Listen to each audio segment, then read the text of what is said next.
If I asked you to close your eyes right now and picture the Wild West, the real gritty, dusty American frontier, what is the very first image that hits your brain? Oh, that's a good question. Don't overthink it, just the first flash. It's almost always the same reeling film strip for everyone. You know, you see a stagecoach racing across the desert, kicking up all this dust. Yeah, the stagecoach for sure. You see a saloon with those swinging doors, maybe a cowboy on a bucking bronco. And if you zoom in on that cowboy, if you get right up in his face... Well, then you see the fringed buckskin jacket. You see the long, flowing hair down to the shoulders. The goatee. The white Stetson hat. The white Stetson. You see William Frederick Cody.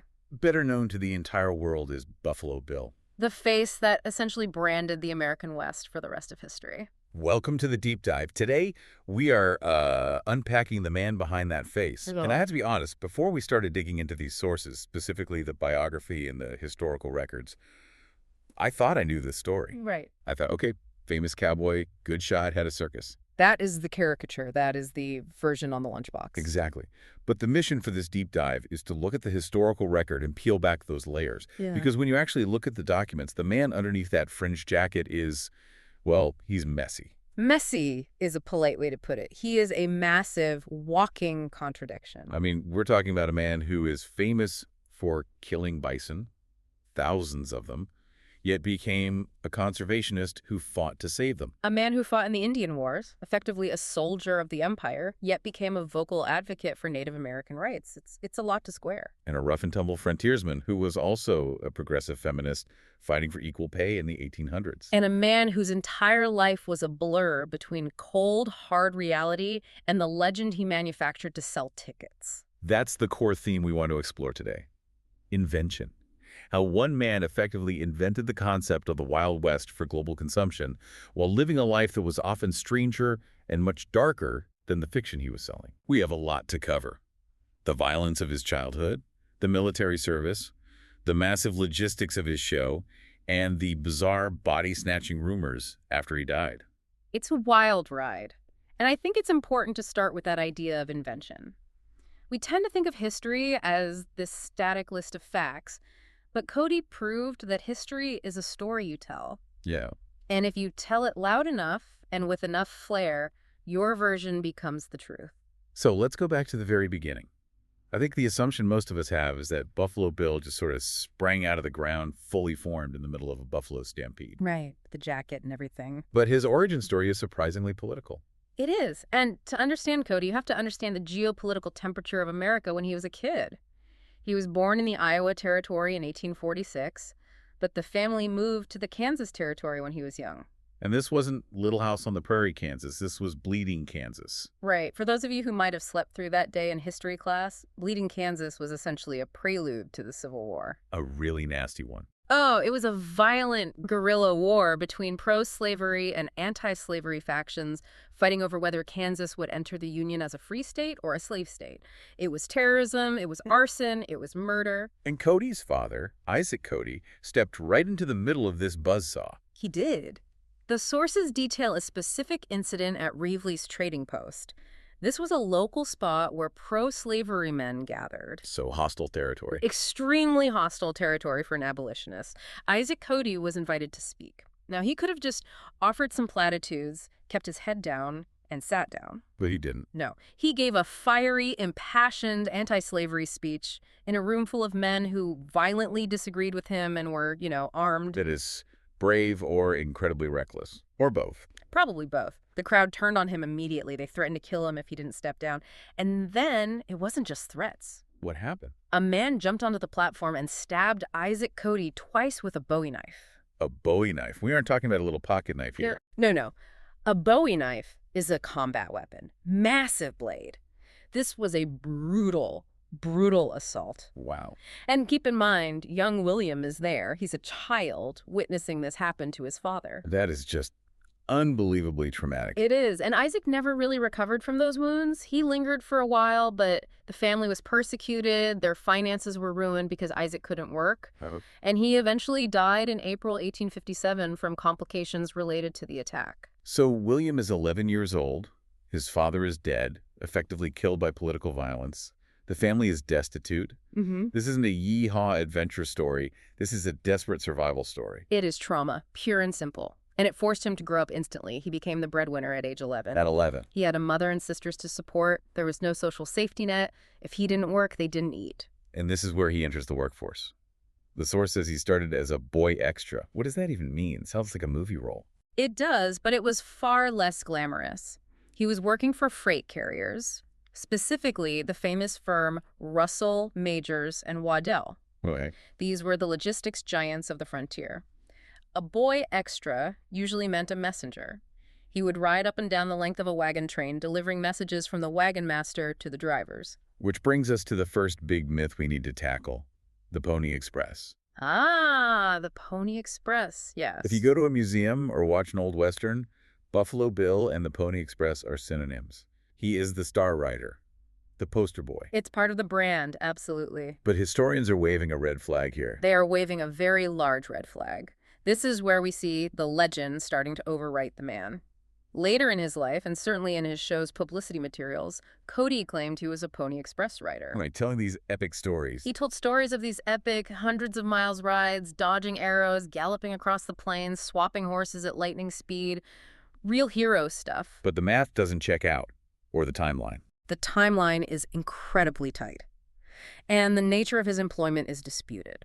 The general consensus among serious historians is that while he worked for the parent company, he was likely a messenger boy. He probably rode from the firm's office to the telegraph station. So we're talking about a commute of, what, a few miles? Maybe 3 miles. 3 miles. Okay. So not exactly galloping across the burning desert with bandits on his tail for days on end. Not quite. But, and this is crucial for understanding him, the fact that he embellished it doesn't mean he wasn't capable. He was a skilled writer. He was growing up in that environment. Sure. But he understood, even at a young age, that the story matters more than the strict facts. He took a kernel of truth. I rode horses for this company and expanded it into a legend that the press would eat up. He was building a brand before personal branding was a concept. He was realizing that the truth is flexible if you're charismatic enough. Exactly. He was rewriting his resume for the history books before he even had a biography. But he did earn the name Buffalo Bill. That wasn't just a marketing gimmick he pulled out of thin air. It was a literal job description. Correct. This happens after the Civil War. The Kansas Pacific Railroad is pushing west. You have these massive crews of men laying track in the middle of nowhere. And they need to be fed. They need to be fed. Logistics are a nightmare. You can't ship fresh beef from Chicago easily. They need protein, they need meat, and they need it cheap. And the cheapest, most abundant meat available was the American bison. Right. Millions of them. So Cody was contracted to supply buffalo meat to the workers. The numbers here are just staggering. What are we talking? The source indicates he claimed to kill 4,282 buffalo in just 18 months between 1867 and 1868. 4,282. That's industrial slaughter. It is. By modern standards, it is horrific for conservation. It helps explain why the species nearly went extinct, but at the time it was seen as a necessary service for industrial expansion. He was a contractor doing a job. Exactly. But he wasn't the only one doing it. There was actually a dispute over the nickname Buffalo Bill, right? Yes. I love this part of the story.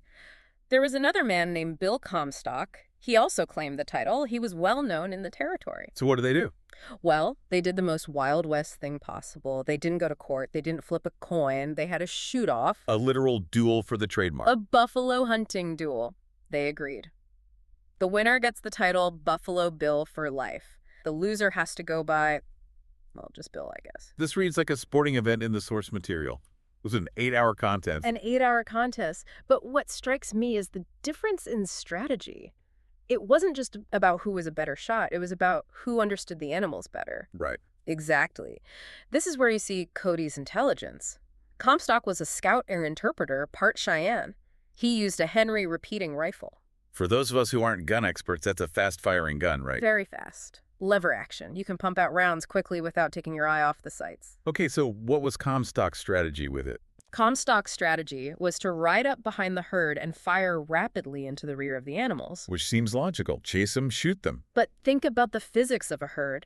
If you shoot from behind, they panic. They run faster. They scatter. Ah, So you shoot one, and now you have to ride half a mile to catch the next one. You are exhausting your horse and scattering your targets all over the prairie. Okay, so what did Cody do differently? Cody used a Springfield Model 1866. It's a larger caliber, single-shot rifle. It's slower. It kicks like a mule. And he named it. We have to mention the name. He named his rifle Lucretia Borgia. After the notorious Italian noblewoman and subject of a Victor Hugo play, that is a level of flair that I honestly appreciate. See? It shows he had a sense of drama even then. He really did. But his tactic was the key. He likened it to playing billiards. He wouldn't chase from behind. He would ride to the front of the herd, to the flank, and target the leaders. The alpha animals. Right. By dropping the leaders, he forced the herd to turn. They would circle back on themselves to regroup. So instead of scattering, they clumped up. Exactly. He created a mill. They were running in a circle. He made them easy, stationary targets. He didn't have to chase them. He just had to reload. That is dark, but tactically brilliant. It was efficiency. And the final score... Was it close? Not at all. The final score was Cody, 68, Comstock, 48. 68 to 48. He crushed him. He did. And that victory secured the name that would eventually become one of the most famous brands in the history of the world. It shows that Cody wasn't just a brute force hunter. He was a strategic thinker. He understood animal psychology. Absolutely. So he has the name. He has the childhood trauma that hardened him. But before he became the showman in the jacket, he was a legitimate soldier. And this part of his life is fascinating because he actually won the Medal of Honor and then lost it. It's a complete roller coaster. It's a very strange story. He tried to enlist in the Union Army early in the Civil War, but was refused for being too young. He eventually got in and served. But his most famous work was as a scout during the Indian Wars. He was chief of scouts for the 5th Cavalry. And we need to talk about the ride. Yes. We mentioned earlier that the Pony Express stuff might have been exaggerated, but this ride as a scout is fully documented in the military records. Oh, yeah. This is the real deal. He rode 350 miles in 58 hours to deliver dispatches through hostile territory. Wait, let's pause on that. 350 miles. In 58 hours. That is 2.5 days. I mean, I complain if I have to sit in a car for 6 hours. The physical toll of riding a horse for that long? It's grueling. The chafing, the exhaustion, the dehydration. And remember, he's not riding on a highway. He's in territory where if he is caught, he is dead. He's an enemy combatant. Exactly. He's navigating by landmarks, watching for ambushes. The source says he even had to cover the last 35 miles on foot because the terrain was too rough or the horses just couldn't make it. Wow. It was feats like this that led to him being awarded the Medal of Honor in 1872 for gallantry in action. The highest military honor. Yes. It was the highest military honor the U.S. could bestow. He had it. He wore it. It was proof that he wasn't just a talker. But then, decades later, the government takes it back. That seems incredibly petty. It wasn't just him, which is a key part of this. This is a fascinating bit of bureaucracy. Okay. In 1917, literally just days after Cody died, Congress revised the standards for the Medal of Honor. Why? They wanted to clean up the rolls. They created a new hierarchy of medals and decided that to be eligible for the top one, the Medal of Honor, you had to be a sworn officer or an enlisted soldier. And Cody was a civilian scout. Exactly. He was technically a civilian employee of the Army. He got a paycheck, not a soldier's wage. So his paperwork wasn't right. Pretty much. So, along with 910 other recipients, including some famous ones like Dr. Mary Edwards Walker, his medal was rescinded. That feels incredibly harsh. Right. Thanks for the gallantry, thanks for risking your life, but your paperwork isn't in order. His family felt the same way. They were furious. They spent decades appealing this decision. Decades. Finally, in 1989, over 70 years after he died, the decision was reversed. What was the argument that finally won? The argument was that civilian scouts in the frontier wars did the work of officers. They took the risks of officers. They led troops into battle. They were functionally officers. They were treated as officers in the field. The distinction was technical, not functional, so his medal was reinstated. It's amazing that the bureaucracy followed him almost a century after his death. Oh. But let's pivot to the thing he is most famous for. The transition from scout to star. Right. How does a guy who smells like buffalo and gunpowder become a theater icon? It starts with a writer named Ned Buntline. He was a dime novelist. Hey, okay, what's a dime novel? Think of them as the superhero comics of the 19th century. Cheap, sensationalized adventure stories. Buntline met the 23-year-old Cody and realized he was a gold mine of a character. He was handsome, charismatic. He was handsome, he could talk, and he had these stories. So Buntline started writing these highly sensationalized novels about Buffalo Bill, and they were wildly popular. So Buntline says, let's put this on a stage. Exactly. And the reviews, they weren't exactly glowing, were they? The source material's pretty clear on this. They were terrible. Critics called him a diffident schoolboy. They said he was wooden. He wasn't an actor. He was a scout memorizing lines. He would mumble. He would look at the floor. But the crowds didn't care. No. And this is the key to celebrity. The crowds didn't come to see Hamlet. They didn't care about diction. They came to see the guy who killed the buffalo. The real deal. They loved the authenticity. They loved seeing the real guy from the story standing right in front of them. I love the anecdote about Wild Bill Hickok trying to act with him. Oh, Hickok was a disaster on stage. A complete disaster. What happened there? He joined the troupe briefly because he needed the money. But he hated the spotlight, literally. The spotlight followed him around the stage, and it annoyed him so much that he pulled out his revolver and shot the light out. He shot the spotlight. Shot it dead. That is a very specific way to give lighting notes to the crew. Turn that off or I'll kill it. He was fired shortly after. But Cody stuck with it. He realized there was real money here. And in 1883, he launched the big one. But it's important to note, he didn't call it a show. Right, the source makes a big deal of this. It wasn't the Wild West show. It was Buffalo Bill's Wild West. He was very specific. He wanted it to be viewed as a reality exhibition, a documentary in the flesh. He wasn't acting out the West. He was bringing the West to you. But the scale of this thing is mind-blowing. We aren't talking about a few guys and a horse in a tent? No, this was an arena spectacle. At its peak, he had 1,200 performers. 1,200. 1,200 performers. Think about the catering alone. Think about the waste management for the horses. It's a logistical nightmare, a moving city. A moving city. And it wasn't just cowboys and Indians, so to speak. He had a segment called the Congress of Rough Riders of the World. What was that? He brought in Turks, Arabs, Mongols, Cossacks, Georgian horsemen. It was like the Epcot of the frontier. In a way, yes. He was contextualizing the American cowboy alongside the great horse cultures of the world. It was brilliant marketing. And they would reenact famous events. Famous events, reenactments of the Pony Express, stagecoach robberies, and even Custer's last stand. Which is bold, considering he knew the people involved in the actual wars. And sometimes he played Custer himself. He was restaging history that had happened only a few years prior. It would be like someone today staging a massive reenactment of a conflict from 5 years ago, starring the people who were there. The surrealism of that is incredible.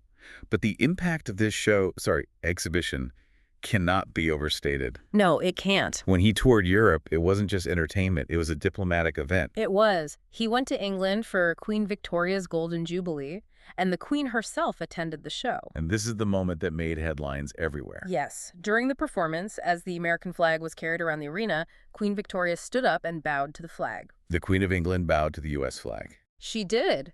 And you have to understand, that was a massive symbolic moment.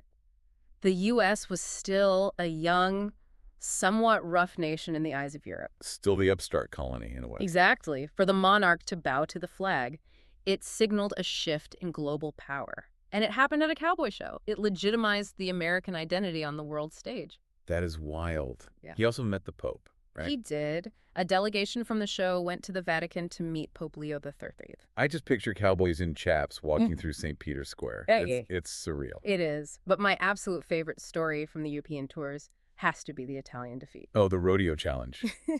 The source mentions this took place in Rome. Yes. In 1890, Buffalo Bill's cowboys were in Rome. They were feeling confident. They're the kings of the Wild West, right? Of course. So they issued a challenge to the local Italian cowboys, the Buttery from the Pontine Marshes. I assume the Americans thought this would be an easy win.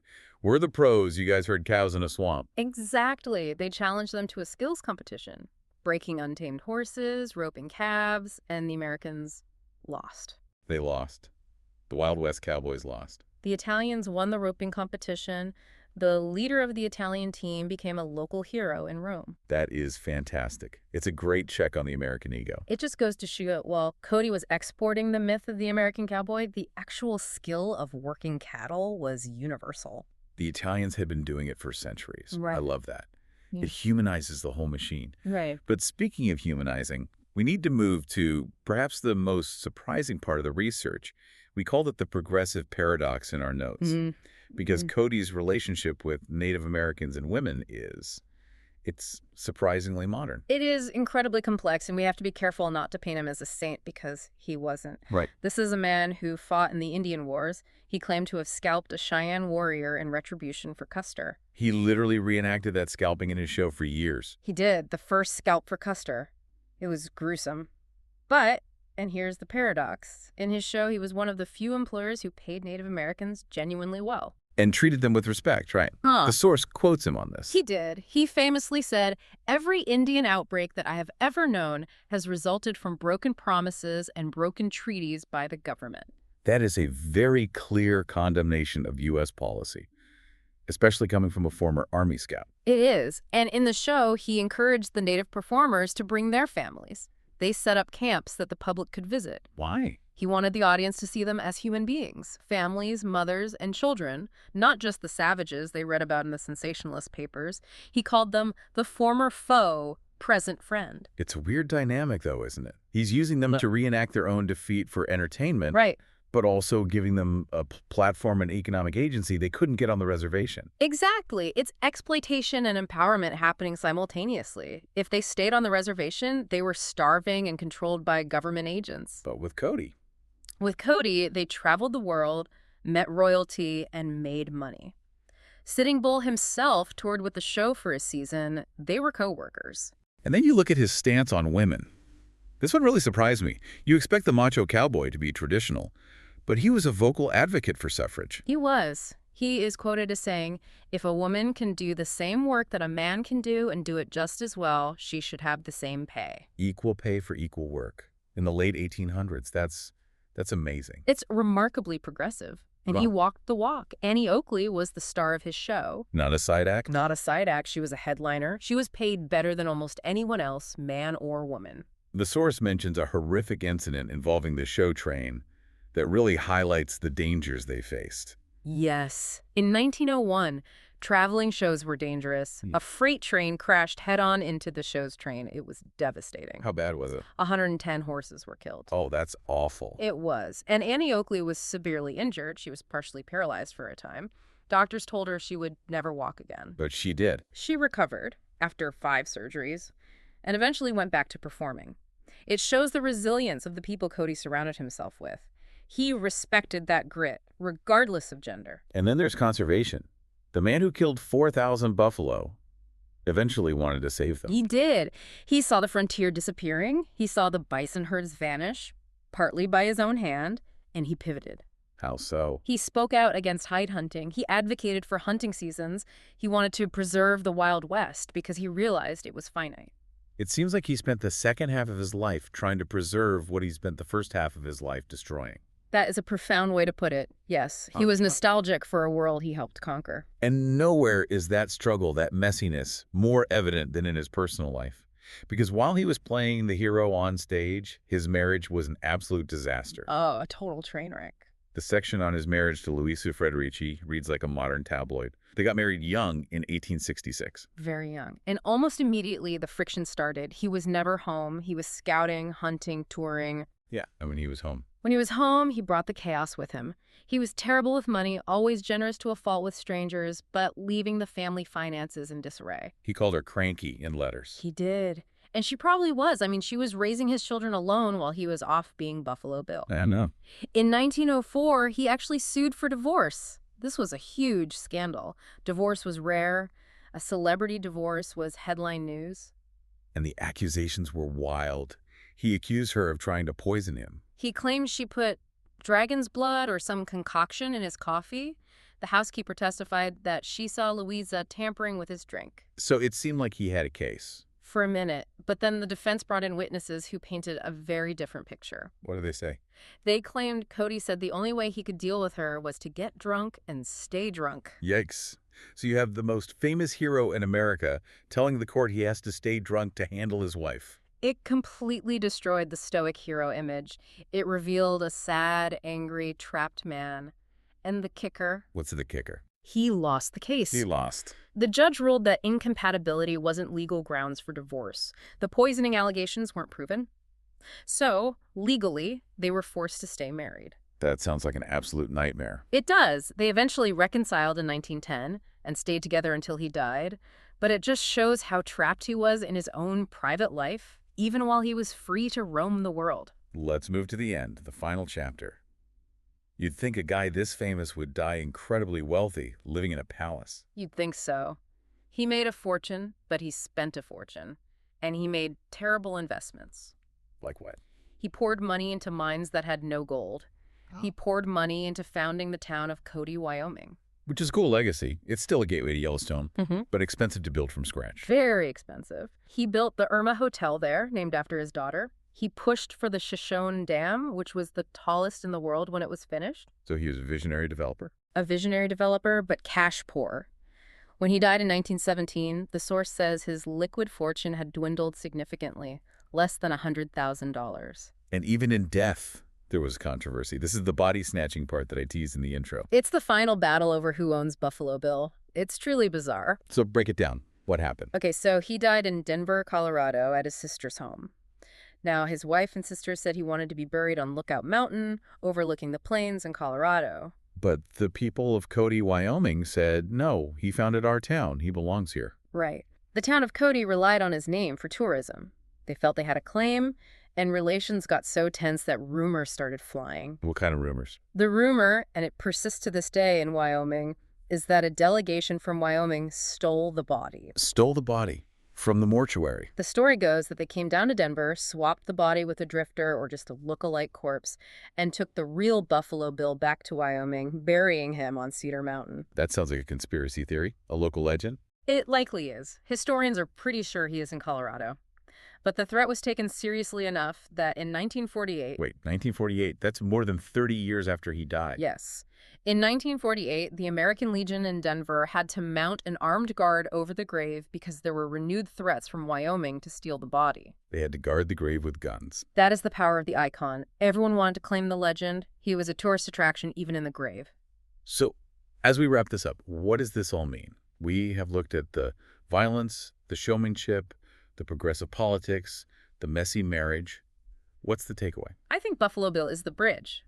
He is the bridge between the real, violent, dirty reality of the frontier and the Hollywood version we know today. He lived the history, and then he turned it into a sculpt. He was the scout who became the showman, the bison hunter who became the conservationist. And his legacy is everywhere. I mean, you have the NFL team, the Buffalo Bills, you have the character in Silence of the Lambs, a dark twist on the name.